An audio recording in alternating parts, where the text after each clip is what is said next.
içinde bakalım mi içine. yaşıyor? Şeyinle. Evet. O şeyin. Diğerini de al.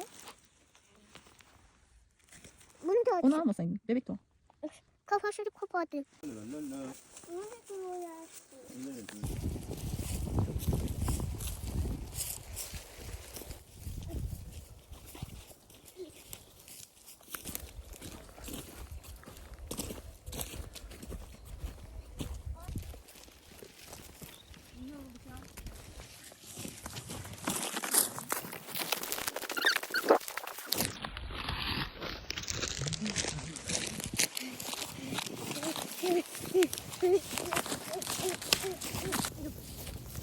Sen başla.